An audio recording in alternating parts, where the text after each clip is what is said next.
Next question आपकी screen के ऊपर ये रहा, ये क्वेश्चन नंबर 22 है। क्वेश्चन को अच्छे से रीड करते हैं। Find the value of k for which quadratic equation k plus 4x² plus k plus 1x+1 has equal roots. Quadratic equation का ये क्वेश्चन है, देख लेते हैं।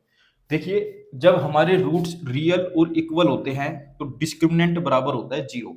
डिस्क्रिमिनेंट क्या होता है बेटा, जिसको डी से डिनोट करते हैं b² माइनस 4ac। तो डी क्या हो जाता है 0, तो 0 इज इक्वल टू हो जाता है b² माइनस 4ac। कहने का मतलब है हमें डिस्क्रिमिनेंट की वैल्यू 0 लिखनी होती है अगर इक्वल रूट्स होते हैं तो। ठीक है, अब हम देख लेते हैं हमें इक्वेशन क्या दी गई है, k प्लस में 4x² plus k plus 1x+1। अब मैंने क्या करा, जो हमारी standard form of quadratic equation होती है उसके साथ इसको कंपेयर करा, ax² प्लस bx+c। इन दोनों को कंपेयर करा तो मेरी a की वैल्यू आई k प्लस 4, मेरी b की वैल्यू आई k प्लस 1, मेरी c की वैल्यू आई 1। हमारा फॉर्मूला क्या होता है डिस्क्रिमिनेंट का, discriminant is equal to b² minus 4ac। b क्या है मेरा k प्लस 1 होल स्क्वायर, क्योंकि b की स्क्वायर है, माइनस 4 ऐसी है। a की वैल्यू क्या है k प्लस 4 मैंने पुट कर ली, c की वैल्यू क्या है 1 मैंने यहाँ पर पुट कर ली।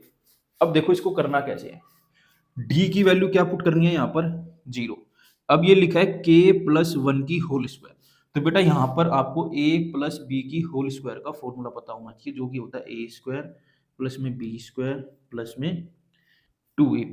तो लगाते हैं यहाँ पर a² प्लस में b² प्लस में 2ab। बहुत सारे बच्चे बेटा इसी को नहीं खोल पाते, यही क्वेश्चन गलत हो जाता है। अब इसको अंदर मल्टीप्लाई करते हैं, पहले 4 को 1 से मल्टीप्लाई करूंगा तो क्या आएगा 4, ये आ गया k प्लस 1। मैंने 1 को अंदर मल्टीप्लाई कर दिया बेटा। ठीक है, इसको खोल लेते हैं, k² प्लस में 1 प्लस में 2k माइनस। अब इस -4 को अंदर मल्टीप्लाई कर लेते हैं, -4 को k से करूंगा क्या आएगा -4k, -4 को +4 से करूंगा तो क्या आएगा -16। अब इसको और सिंप्लीफाई करते हैं k²। ये क्या लिखा है बेटा, प्लस का 2k माइनस का 4k, तो क्या आ जाएगा -2k। ये क्या है प्लस का 1, ये क्या है -16, तो क्या आ जाएगा -15। ये जीरो साथ साथ चल रहा है। अब हमने देखा ये तो क्या बन गई, एक क्वाड्रेटिक इक्वेशन बन गई। अब ये इक्वेशन सोल्व होगी बेटा स्प्लिटिंग द मिडिल टर्म से। अगर आपको स्प्लिटिंग द मिडिल टर्म नहीं आती तो आप इस क्वेश्चन को नहीं कर पाएंगे। तो कर लेते हैं, कैसे करेंगे, k² माइनस।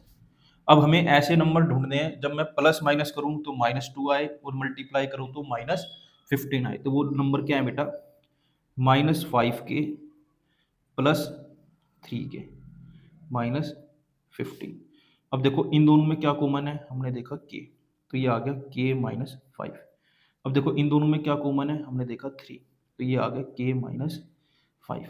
अब इसको और सोल्व करते हैं, इन दोनों में देखो क्या कॉमन है, हमने देखा k -5 और ये आ गया k प्लस 3। ये जीरो साइड में ऐसे ही चल रहे हैं। अब देखो k -5 equal to 0, k plus 3 equal to 0।